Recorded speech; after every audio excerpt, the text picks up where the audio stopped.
पिछले करीब तकरीबन 5.5 घंटों से चर्चा चल रही है परमहंस दयाल जी की समाधि के अवसर पे। मेरे पहले इतने वक्त आए और इतनी सारी बातें हमको सुनने को मिली हैं हम लोगों को। मेरे मन में जितनी भी बातें थी, यकीन मानिए वो सारी बातें किसी न किसी वक्ता के थ्रू कही जा चुकी हैं। तो एक संज्ञा शून्य होने का जो बोध होता है कभी कभी कि आपके पास कहने के लिए कुछ नहीं है, लेकिन महसूस बहुत चीज़ों को आप कर पा रहे हैं। इस आश्रम से जुड़े रहने का अवसर काफ़ी पहले से मिलता रहा है, लेकिन ख़ास तौर से कल से जो हम लोग पदयात्रा में शामिल हुए परमहंस दयाल जी की, तब से लेकर और आज तक और अभी तक जिस चीज़ का अनुभव हो रहा है, एक ख़ास अच्छे लगने का भाव जो कहीं हृदय के अंतर मन से उठ रहा है, उसके लिए एक गहरी कृतज्ञता का भाव जो है वो परमहंस दयाल जी के लिए मन में आता है, क्योंकि इस परंपरा की शुरुआत उन्हीं ने की थी और उसी के माध्यम से आज हम लोग को सौभाग्य मिला है कि आज हम लोग इस आश्रम से जुड़े रहे हैं। ये बहुत बड़ी बात रही है हम लोग के लिए अपने जीवन काल में कि और उसका सौभाग्य भी प्राप्त हुआ है। परमहंस दयाल जी की जो यात्रा शुरू हुई वहाँ से लेकर टेरी तक की जो यात्रा रही और उनकी जो देन रही, उसके बारे में अलग अलग जो वक्ता रहे, आदरणीय महात्मागण भी रहे, उसके पहले और भी सीनियर वक्त लोग रहे, उन्होंने बातें कही। मेरी अपनी समझ में जो टेरी में परमहंस दयाल जी ने जिस तरीके के माहौल में उन्होंने वहाँ आश्रम बनाया, जिस तरीके के माहौल में वहाँ उन्होंने भेद को मिटाया, जो जात धर्म संप्रदाय भाषा के आधार पर था, जिसकी वजह से अभेदा अवतार की संज्ञा उनको दी गई, आज के परिप्रेक्ष्य में इतनी ही ज़्यादा प्रासंगिक आज भी है। उनकी जो बातें हैं भेद मिटाने का जो उनका तरीका था, उनके ज्ञान से, उनकी वाणी से, उनके प्रेम से, उनकी सहजता से, आज उस समय से हमको लगता है कहीं ज़्यादा ज़रूरत पड़ रही है आज के समाज में भी। हमारे अपने जो छोटे छोटे परिवार हैं, संयुक्त परिवार जो बिखर रहे हैं, उनमें भी आपस में एका नहीं रह पाया। जो सरकार के प्रति, सरकार के साथ कभी संग में हम लोग सुनते रहते हैं या महात्मागण से भी सत्संग में हम लोग सुनते रहते हैं, हृदय की जो व्यापकता है प्रेम जनित है। आज इतने सारे लोग, हज़ारों लोग हैं यहाँ पे, और बम्बई में करीब पिछले 20-25 साल से मैं वहाँ पे रह रहा हूँ। बम्बई ऐसी जगह है जहाँ आपके पास समय की कमी रहती है, आपके पास सामाजिक होने का बहुत कम समय रह पाता है। लेकिन मेरे साथ ऐसा नहीं रहा। ये देन है इस आश्रम की, क्योंकि वहाँ पे जो आश्रम से जुड़े हुए गुरु भाई लोग हैं, उनके साथ मिलकर इतना अच्छा लगता है, इतना सहज प्रेम का बोध होता है कि अपने किसी भी रिश्तेदार या किसी भी अपने सगे भाई के साथ वैसा महसूस नहीं होता है। ये सालों से हम लोग महसूस करते आ रहे हैं बम्बई में, और यही भाव चाहे बम्बई के भक्त हों या किसी और भी प्रांत के भक्त हों, हम लोग जब साथ मिलते हैं तो देख कर एक आह्लाद होता है, बड़ा अच्छा लगता है। ये इतने सहज तरीके से आ पाता है सिर्फ इसलिए कि हम सब लोग, हम तमाम लोग के हृदय में, हम स्वामी जी से, इस आश्रम के जो सरकार हैं उनसे हम लोग जुड़े रहे, और हम सबका प्रेम एक ही जगह केंद्रित है, इसलिए उसी एक प्रेम का संचार सबके हृदय में हो रहा है उसी तरीके से। इसीलिए हम लोग को कहीं भी भेद इस आश्रम के परिधि के दौरान नहीं मिलता है। तो जिस अभेद की शुरुआत परमहंस दयाल जी ने की सैकड़ों साल पहले,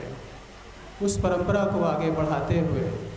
आज हम लोग के आश्रम में हमारे स्वामी जी के माध्यम से और हमारे महात्मागण के माध्यम से, हमारे भक्तजनों के माध्यम से वो परंपरा जो बनी हुई है, आज के माहौल में हम सब लोग बेहद कृतज्ञ हैं इस चीज़ के लिए। आई थिंक सुशील जी ने थोड़ी देर पहले इस बात को कहा था कि जुड़ पाना हमारे लिए गौरव की बात नहीं है, हमारे लिए फ़ख्र की बात नहीं है, वो बहुत छोटी संज्ञा होगी। इस आश्रम का एक हिस्सा हो पाना, ये एक बहुत महान कृतज्ञता की बात है हमारे लिए कि हम लोग इस समय हुए, जिस समय इस आश्रम से हमें जुड़ने का मौका मिला, जिसकी परंपरा की शुरुआत श्री परमहंस दयाल जी ने सैकड़ों साल पहले की। आज के दौर में ग्लोबलाइजेशन की बात होती है। ग्लोबलाइजेशन की जो बात होती है वो वास्तव में ग्लोबलाइजेशन नहीं है। जो ग्लोबलाइजेशन की बात होती है राष्ट्रीय स्तरों पे आजकल, वो व्यावसायिक लेन देन में सहूलियत कितनी मिलेगी उसी को ग्लोबलाइजेशन कहा जाता है। राष्ट्र एक दूसरे के करीब आए, ये ग्लोबलाइजेशन आज की तारीख में नहीं होता है। आज अगर आप देखेंगे तो जान पाएंगे आज सारे राष्ट्र, जो बड़े बड़े राष्ट्र हैं, वो अपने स्तर पे अपनी सेल्फ इंटरेस्ट, अपना जो उनका अपनी सहूलियत है उसको मद्देनज़र रखने के लिए सारे नियमों में चेंज करके उस हिसाब से प्रयास कर रहे हैं, दूसरे राष्ट्रों पर दबाव डाल रहे हैं। इसलिए जीव के माध्यम से सहजता का भाव, प्रेम का भाव, व्यापकता का भाव जो आश्रम से प्रेषित हो रहा है सालों से, अगर यही भाव धीरे धीरे इसका सिलसिला बढ़ता जाए तो यही एक तरीका होगा जिसमें अंतर्राष्ट्रीय स्तर पर भी वास्तव में ग्लोबलाइजेशन की बात सही और सार्थक साबित होगी। मैं इस बात को बहुत गहराई से समझ पाया हूँ और इसीलिए आपके सामने इस बात को रख पा रहा हूँ। मैं ज़्यादा नहीं कहूँगा, बहुत देर हो चुकी है, काफ़ी देर से लोग आप पे आए हुए हैं। बस इतना ही फिर से कहूँगा कि जो भक्ति और ज्ञान की परंपरा है, हम आम लोगों को शायद भक्ति ज्ञान क्या होता है समझ में नहीं आता था, बहुत दुरूह चीज़ लगती थी, किताबों में पढ़ने का मौका मिलता था। लेकिन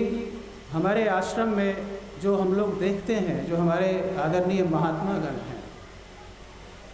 गुरु के प्रति, गुरु भक्ति जो अटूट निष्ठा है, जो गहरी निष्ठा है, जो गहरा प्रेम है, किस भाव से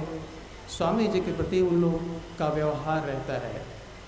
वो सिर्फ देख कर सीखा जा सकता है, पढ़ कर नहीं सीखा जा सकता है। और इसलिए ये हमारे लिए वास्तव में सौभाग्य की बात है कि हम उन महात्मा लोगों के साथ जुड़े हुए काफ़ी समय से और उनको हम लोग को देखने का मौका मिला है। किसी भी तरीके का कोई भी काम हो, किसी भी अवसर पे, हम मुंबई में रहे, पूना आश्रम हम लोग का बन रहा था, जो हमारे महात्मागण हैं वहाँ पे अनादि बाबा हैं, हमारे विवेक दर्शनानंद जी महात्मा हैं। बहुत सामान्य सा उदाहरण है जो इनकी निष्ठा देखने को मिली कि किस तरीके से स्वामी जी का काम पूरा हुआ,